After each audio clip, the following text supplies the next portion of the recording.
think less than 10 minutes. Less than 10 minutes you will go to peak. To the top, for sure. So ನಾನು already Mullayanagiri ನೋಡಿದ್ದೀನಿ. So ಲಾಯ ಹೋಗಿ ಬರೋವರೆಗೂ ನಾನು ಇಲ್ಲೇ wait ಮಾಡ್ತೀನಿ. ನಾವು it's 3:30. Yeah I will say hi to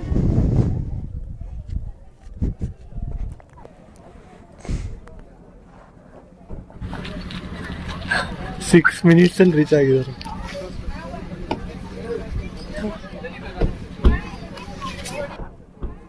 three 29ಗೆ start ಮಾಡಿದ್ದು, ಇವಾಗ 3:34, ಆಲ್ಮೋಸ್ಟ್ 5 to 6 ಮಿನಿಟ್ಸಲ್ಲಿ ಕಂಪ್ಲೀಟ್ ಮಾಡಿದ್ದಾರೆ. Thought at least 15 to 20 minutes.